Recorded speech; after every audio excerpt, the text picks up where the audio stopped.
अस्सलाम वालेकुम रहमतुल्लाहि व बरकातुहू। तो आज डिस्कस हम करने जा रहे हैं एक बहुत ही important topic, that is simple harmonic motion. Very very important topic, but to understand in detail what is simple harmonic motion, पहले मुझे पता होना चाहिए what is periodic motion, and then what is oscillatory motion. Then there are number of questions on S.C. Verma. You don't need to use even your pen for the numericals. But first of all, you understand the mechanism of SHM. Then after that, I will give the technique. With the help of that technique, you don't need even your pen for the numerical. Now the first point is, what is periodic motion? Periodic motion is that motion which repeats after equal intervals of time. यानी अगर हम एक example लेंगे, अर्थ revolves around the sun. This is the earth and this is the sun. It takes 365 days to complete this motion. And this repeats after equal intervals of time. Such a motion I call as periodic motion. In periodic motion, path is not important, right?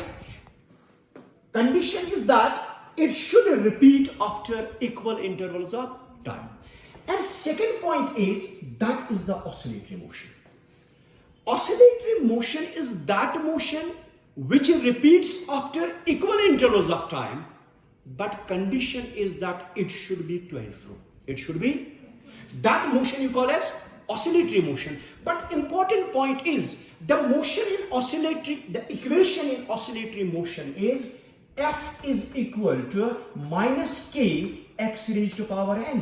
But n starts from, it may be 1, it may be 3, it may be 5, it may be 7 and so on. Now you can ask me, sir, it is alright, F is equal to minus kx raised to power n. But why n starts from 1, 3, 5 and 7? Right तो अगर मैं ऐसी कुछ motion देता हूं यार, चलिए this is my motion, this is the mean position, right. अगर मैं बॉडी को यहां से यहां पे लाता हूं, what I observe after some times ये बॉडी वापस आना चाहती है, because of some restoring force, because of some. तो अगर मैं इसको ऑड मल्टीप्लाई नहीं लेता हूं, क्योंकि देखिए अब यहां पे मैंने फॉर एग्जांपल पहली कंडीशन ली, n इज इक्वल टू 1, तो ये क्या आ गया, f is equal to minus kx. That means force and displacement should be always in opposite, so that अगर आपने बॉडी को मीन से एक्सट्रीम की ओर लिया, हमेशा बॉडी कोशिश करेगी वापस जाने के लिए mean position. That is the reason we always taken it 1, 3, 5, 7. क्योंकि ऑड मल्टीपल पे अगर डिस्प्लेसमेंट आपका नेगेटिव आएगा, ठीक है, वो तो नेगेटिव ही रहेगा, तो फिर ये पॉजिटिव बनेगा. Displacement negative, force is positive, that means they are opposite. Now the question is what is simple harmonic motion. हम कहते हैं ऑसिलेटरी मोशन का जो सिंपलेस्ट मोशन होगा, that is simple harmonic motion. अब आपके पास एक है बेटा, f is equal to minus K X, N का वैल्यू 1. दूसरा क्या है, f is equal to minus K X 3. तीसरा क्या है, f is equal to minus K X raise to power 5 and so on. आप देखिए इन तीनों मोशंस में सबसे जो सिंपलेस्ट है वो कौन सा है, फर्स्ट वन. और that is the reason we call it as simple harmonic motion. अब यहां पे जबरदस्त एक पॉइंट देखिए आप, तो हमने देखा जो सिंपल हार्मोनिक मोशन है, F is equal to minus K X, this is the simple harmonic motion. अब आपको पता है F is equal to ma is equal to minus k into x. A will be equal to minus k by m into x. That means acceleration should be directly proportional to displacement but with negative sign. अगर ये condition follow होती है, हम कहेंगे this is simple harmonic motion, right. तो बेटा अब कभी आपको क्वेश्चन आता है नीट एग्जाम में, ऐसी वर्मा भी 2-3 क्वेश्चन है और आपके एनसीईआरटी बुक में भी 2-3 क्वेश्चन इस पे है। लेकिन आपको क्या करना है, अब वहां से आपको क्वेश्चन पूछा जाता है कि आप बताइए आपके पास क्वेश्चन है, पहले प्रोसीजर सीखो फिर 1 मिनट में हम करेंगे।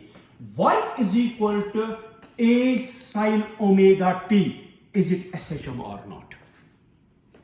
तो मेरे पास जो कंडीशन है that is if acceleration is directly proportional to displacement but with negative sign, that is simple harmonic। तो इसका मुझे डेफिनेटली मुझे इसकी एक्सेलरेशन निकालनी है, तो मैं क्या करूंगा, मैं इसको डिफरेंशिएट पहले करूंगा, dy by dt this will be equal, हाँ बच्चों बोलिए, a sin ओमेगा t की क्या differentiation, a omega cos omega t, very good. But what is dy by dt? This is the velocity. तो इसको मैं और एक बार डिफरेंशिएट करूं, so this will be dv divided by dt is equal to, again इसको differentiate करिए, a omega ऐसे रहेगा, cos ओमेगा t की क्या डिफरेंशिएशन आएगी, it will be minus sin omega t, और क्लियर बेटा, but it will be omega square. अब यहां पे what is dv by dt? Acceleration. Acceleration is equal to minus omega square into a sin omega t, but what is a sin omega t? y।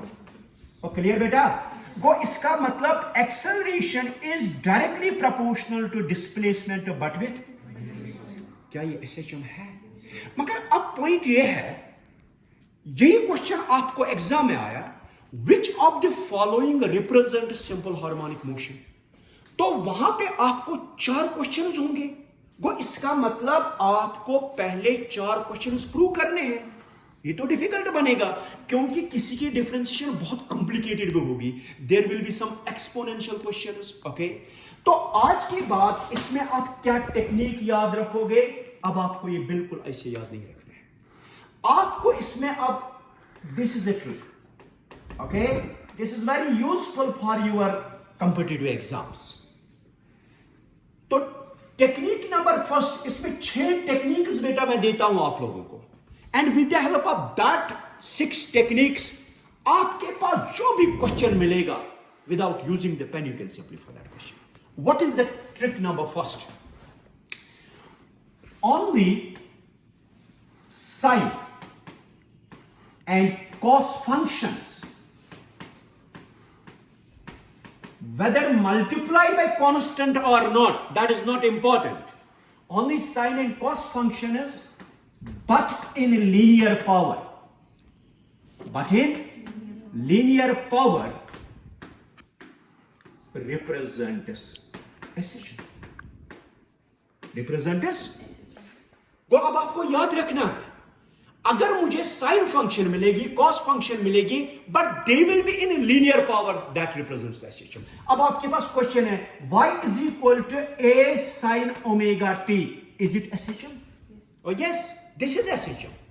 No need to derive it now because you know the condition, only sine and cos functions but in linear power represent as simple harmonic motion. Is it clear? So this, in the similar way, if there will be a question, y is equal to a cos square omega t, is it SHM? No, this is not SHM, because what is the condition? That it should be in linear power, और इसका क्या power है? इसका power 2 है। और ठीक है बेटा, और टेक्निक नंबर 2 आप देखिए, बहुत ही इंपॉर्टेंट टेक्निक है वो। Say what is that technique now?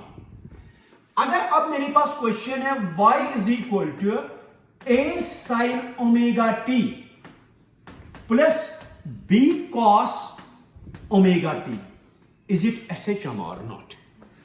तो मेरा जो प्रोसीजर है, जो मेरी डिफिनेशन है SHM की, that is acceleration should be directly proportional displacement but with, अब ये exact time consuming problem, okay.